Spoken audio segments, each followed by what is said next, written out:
Welcome back to pottery. Today we're going to make fortune cookies.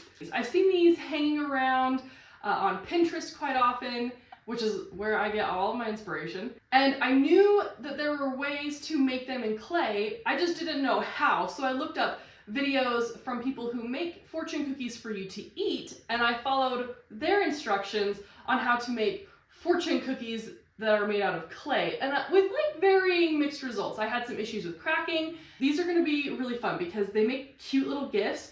I'm currently sending them. If you order from my shop, I send you a fortune cookie with your order, and I put a little note in there. So I write notes and put them in the little fortune cookies so they like stick out. I also imagine like maybe some people put money in them and like a little rolled up dollar bill or something and like tuck it in the side of the fortune cookie. And I guess they're ceramic, so you could break them, but be careful if you do because they are glass. I'm also gonna thread a string through some of them and hang them on a Christmas tree. So they've got plenty of options about what can be done with the cute little fortune cookies, especially with design and color. So we'll talk about how to use under glaze transfers. We'll talk about how you make a fortune cookie shape. And really all you're gonna need is some clay that's been rolled out fairly thin, a circle cookie cutter, a slab of clay, really fresh clay, some underglaze transfers or other design tools. I'm not going to use a rolling pin to roll a design into any of these because I think that would cause further cracking, and with these little cookies, because of how much you're bending them, cracking is a huge concern. And then we're going to use a little bit of water or slip to seal them closed. So let's break some cookies open. First off, I really recommend just eating a fortune cookie and getting some before you start because this is kind of fun.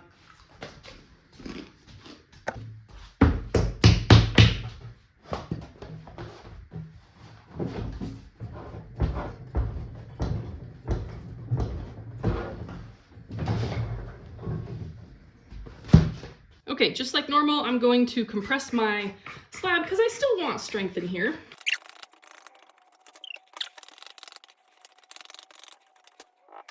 This is a great project for underglaze scraps. So like this is a torn edge of some underglaze transfer. This is just a square that sometimes underglaze transfer companies will include with your order as a sample.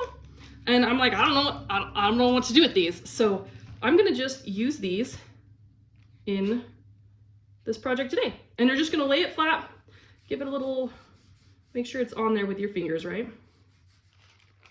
And then for this one, we're gonna do over here on this long edge so that this, yeah, like that. And then I'll just take a little rubber rib, give it a little smoothing, smooth down all your edges. The hard part on this is getting the underglaze transfer back up after it's had a chance to compress in there. This one's gonna be a little harder because it's clearly a little older. It's been in the underglaze transfer book for a hot minute, but we'll use it for this. So this is a good easy way to just get cute little designs into these projects. And this little project is more like a kiln filler. So we use these little things, you know, they make like nice little gifts, or like I use them in my shipping. I add them to some of my orders and say, thank you, here's a little free gift, right? Because, but these help fill the kiln up around the edges of big items so that we're not wasting kiln space. All right, this is going great. Look at her getting in there. See, and you can see how she's changed color already. These are probably already transferred, but we're gonna give it a couple of minutes, not very long, maybe like 5.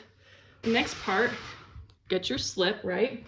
Or a little slip water, and a circle maker. This is about palm size. Well, I don't know how many inches across that is, 4, yeah. And this is about the right size. So we're just gonna get us a little circle here, and you want this to be, ooh, I forget a step. Hold on, I need a pony roller. I found that I had really good success with these if you pony roll the outside edge just a little bit like this, just to kind of make it easier to stick together. So the first thing you're gonna do is you're just gonna gently cradle your clay like this. You don't wanna crimp it, taco it together, because if you taco it together, you'll get cracks along this side, and you're gonna risk cracks. This whole process is a huge risk for cracks right here anyway. So then we've got our little taco lips right here. We're gonna score them a little bit, not a whole lot, just a little bit. Even though this is super fresh clay, I would advocate for doing this because I had issues with all of these coming, a lot of these coming undone. So just put a little dab of water, a little slippy water there, give it a little kiss and a pinch, and then we're gonna go like this. All these kind of fiddly edges will clean up once it dries a little bit. So, and then this is gonna be the really difficult part. This one took me a minute to figure out. So you're going to set your cookie taco on your finger like this, pinch it, and then you're gonna grab these edges and just work it back and forth. Boom, here we go. Now a traditional cookie has these almost touching like that, and that is asking a lot of the clay. So I think right there is about as far as we can go. And I'm just gonna use my damp finger here to smooth it all out. Make sure that's kind of smoothed over. And whoop, whoop, manipulate these edges into being a nice little cookie shape so someone can get their little message inside there, right? Do, do, do, do. And then once this has a chance to firm up and dry for a couple hours, you know, until it's super leather hard, then I will come back with a sponge and clean up all these rough edges, because there are some rough edges here. And it's a little bit difficult to get to in this stage. It's a little easier with a sponge at a later stage. So, you know, make the air work for you. So there we go. There's the cookie. So you'll notice that this one doesn't have my stamp on it, which is what I want on every one of my pieces. So what we're gonna do is do this again, but with the stamp. We're gonna take cookie out like this. There's my cookie. Pony roll it. Give those edges a little bit more shape downward so that they're not so raised up. You can also just pinch this with your fingers if you don't have a pony roller. And then you're gonna pick the side where your stamp is gonna go, or your symbol, your logo, your signature. There we go. So that is gonna be the taco side. This will fold, like these two edges will be the lips that meet. So we're gonna do this. Oh wait, that's not a scoring tool. Score it. Doop, doop, doop, doop. Give it a little roll here. Woo. Actually, we're gonna roll it a little more. We're gonna score it in the correct spot. Mickey, I know how to do this. I've been doing this for a minute. Score on the other side, just a little bit, not a whole lot. And make those lips touch. Touchy, touchy, touchy. Give them a little smoothing out. Okay, but do you see how it kind of smears my logo a little bit? I don't love it, but it works. So I need a smaller logo for these, but I have not managed to get that kind of stamp. So squish these together a little bit more so we can make our cookie. And I'm just, again, rocking it back and forth, drawing these legs down. Boop, boop. There we go. And then I'll set that aside to dry a little bit before I clean it up. So it does smear my stamp a little bit, but it's still obviously my symbol. So there's two. Let's move on to these, and then I'll make the rest of them. These ones are gonna get underglaze transfer all over you. Very nice. See how that transferred? Oh, that's so good. Throw that away. We're only gonna get, well, we might get 2 good ones out of this. Here we go. Still same thing. I'm gonna pony roll it, but do you see how it's already getting all over the roller? It's gonna get all over my fingers. Okay, we're gonna give it a stamping. But it didn't get on my stamp, which is good.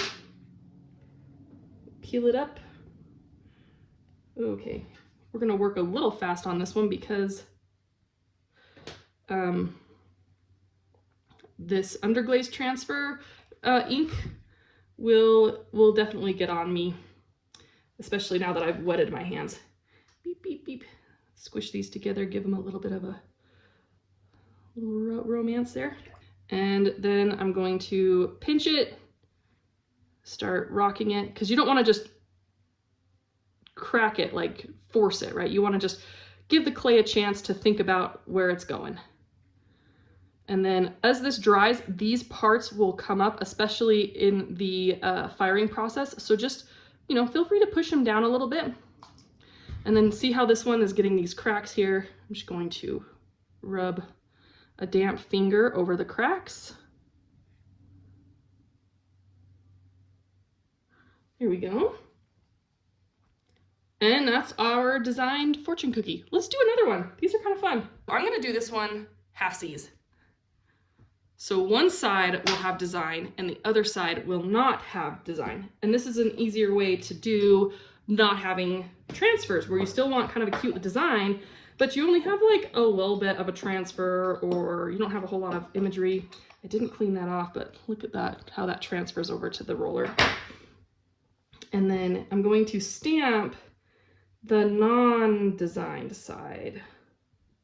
Here we go, little stampy. Okay, everyone.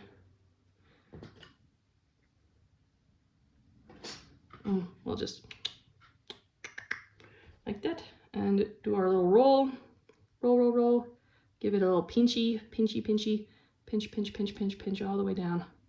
Okay, hold that like this. Well, other way, other way. See, I still get a little bit directionally challenged with it. This is not easy for some reason. We're gonna work these legs on down. There we go. Oh, they're so cute. This one kind of bent in a little bit, but we'll pull it out. That is so great. I like that a lot. That's actually my favorite that we've made so far, I think. It's so perfect. I like you. Just from this little slab, I should have 6, which is what I wanted. It's okay to go slow for these because these aren't like an intuitive thing to make. I don't know why. My brain is like, I don't like hand building these, but I like how they turn out. So I'm very thrilled with these. And we'll draw the legs down. I don't know if there's a rhyme for this, but I'm making up one like that's like roll your taco, pinch your legs down. I don't know if that's appropriate or not, but I think these are just super, super fun, cute little projects. They make really good kiln fillers to fill in the gap spaces between larger projects. And then I get to leave people a little note when they buy something from me, and they get a cute little thing to read it in. 1, 2, 3, yeah, that's 5. This is the last one. And then of course I could wedge up this and do it again, but I have a bunch of these already pre-made. So what I'm gonna do is I'm going to use that clay for something else. I'll probably sculpt with it, I think. I've been having a lot of fun with little miniatures, so I think I'll make some miniatures. All right, last one. Last little baby. Okay. This feels an awful lot like cooking, and I don't cook. It's pinchy, pinchy. This one's kind of rough. We're gonna have to bring a sponge out to see to this one's issues that I have given it. Okay, draw, whoops. Oh, see that one popped apart? This is what happens a lot of the time, is that even in the drying process, these lips, the taco lips, will pop apart, either when you're drawing these legs down or while it's drying on the shelf. So see, this one's not the best I have ever made. There we go. We can always give it a little bit of a edit. There, they're so cute. Look at them all. And here are our fortune cookies. I'm gonna just put these on the boards over there and let them dry for a few hours. Then I'll come back with a sponge and clean them up a little bit, and then we'll glaze them. I'm just gonna dip these in some celadons, I think, because you can also use these as test tiles. So these ones, these 3, I'll test tile with, and these I think I might do like a pink, a purple, and like probably a clear coat on these. Now to fire these, I don't glaze the back sides. I leave the back sides unglazed because to get little stilts for all of these, for as many of these as I do, that's a lot of little stilts to have, and I do not have the time, or let's be honest, the money to have that many little stilts or invest in that many little stilts all at once. So they just don't get their backsides glazed, but I do sand the bottoms. Once these are out of the kiln, these get a sanding so fine so that they feel like soft porcelain. You can already see how this one right here, right in that crack, is trying to crack on us, but we'll leave it be and hopefully it won't. There's a bunch of little itty bitty things that suck with making these that make it difficult, like cracks, smearing, these parts popping open. So it takes a little bit of time to get right, and then always there will be one or two that aren't exactly perfect. And that's okay, because sometimes you want these to be open a little bit so that you can get your message in and out a little bit easier. So it just depends on what the customer wants, I suppose. But I think they all have value, and I'm glad that we made these today. So let's go put these in the kiln. Or, well, wait for them to... While our fortune cookie projects look good enough to eat, don't eat these. It will be bad for you. But I want one. I want another one. We're gonna let these little cuties dry, and I'm gonna go do some glazing, and we're gonna get to the final result. I think these are gonna be a staple in what I make going forward because I enjoy making them. They're simple, they're quick. I get to use underglaze transfers that are scrapped, so I can put designs on them, and so far I've had a lot of people really enjoy them.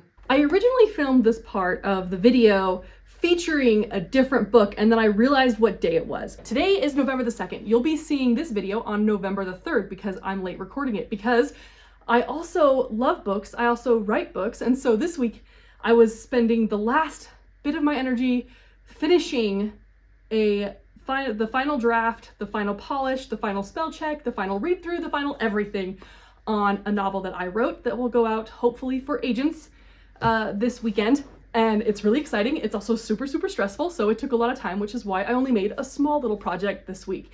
But it is also Scorpio season. And there is a book that I love because it mixes horses and fall and romance all on the same thing. It is by one of my favorite authors, Maggie Stiefvater, and I don't know why, but I cannot find the book. I'm going to tell you about the Scorpio Races by Maggie Stiefvater, and the Scorpio Races are about magical water horses that climb out of the sea during the Scorpio season. They're washed ashore and caught by people who live on the island, and they're trained for a whole year, and then on November 1st, the horses, these wild, sea-bound, meat-eating magical horses, are raced on the beach in a bloody fray on November 1st. So November 1st was yesterday, and a friend of mine and I have a tradition where we either do a race or a trail ride on horse every Scorpio Race Day. So we celebrate Scorpio Race Day from one of our favorite books, because we both love horses, we both have horses, we both love books, we both write books, and we both, of course, read Maggie Stiefvater. So we're going to take our whole barn today, a bunch of people, out on the trail. There's a brand new trail that just opened next to my barn. We're going to ride out on it, and we're going to have a good time. It's a perfect day outside. So pick you up a copy of Maggie Stiefvater's The Scorpio Races. It's actually about two people, Puck and Sean trains horses, and Puck has like a little grass-fed pony, and they both compete in the races. Sean is the grand champion. He has won every year that he runs this race with his beautiful, beautiful horse from the ocean, and Puck is trying to unseat his spot and save her family home by racing her pony, her basic land horse, in the races. So right after this, I'm gonna go ride my basic land horse, not in a race, but just along the water's edge. We'll just have a nice calm walk because he's a little tense.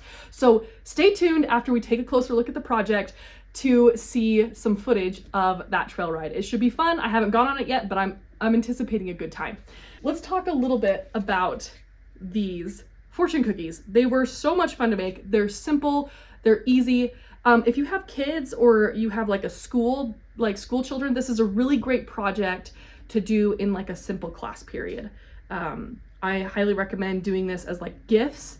I've got a little note in this one, and it's just a little rolled up note, and they go right inside, and there's like this point where there's the bend, and they'll just click into place. It's kind of cool. So you don't have to shove your whole note in there and then like break it open to reveal the note. You can just have it sticking out like that, and then you have a reusable cute little trinket. Also, I like to use them as test tiles. This one that was a test tile, and the glaze turned out beautiful. It's kind of like this purple and blue mixing together, and I'm thinking we're gonna be doing more of that because I like the magical swirl of that color together. Make sure you subscribe and like the video, and then keep following along, because on November 15th, Friday, November 15th at 7 p.m. my time, and I'm not sure what time it will be for you, so you'll have to check on YouTube, but there will be a link for a live chat with me, and we're gonna chat books and pottery, and if you have any horse questions, we can ask horse questions, or I can answer horse questions too. So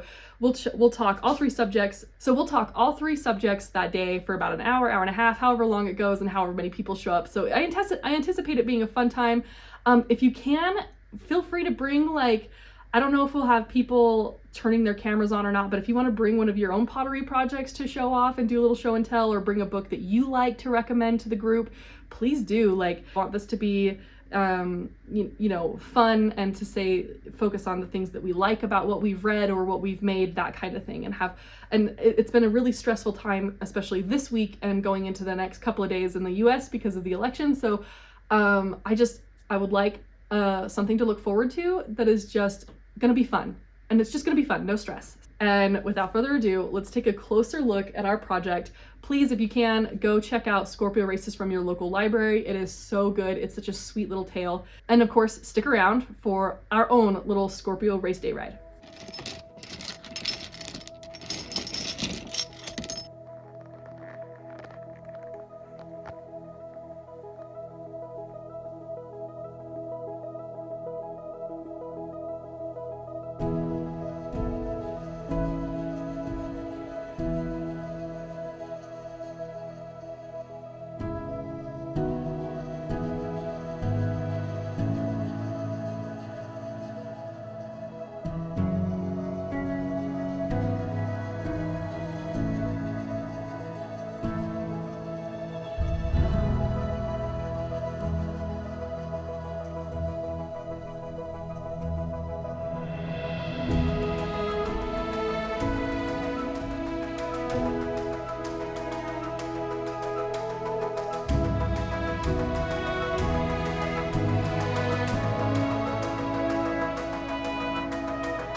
You're gonna be in my YouTube video today, Betty. How do you feel about that? He's like, you got treats? We got Grandma on Buttercup. I'm riding Rain, my big boy. And Trennis is on Matilda. And Mabel's getting left behind.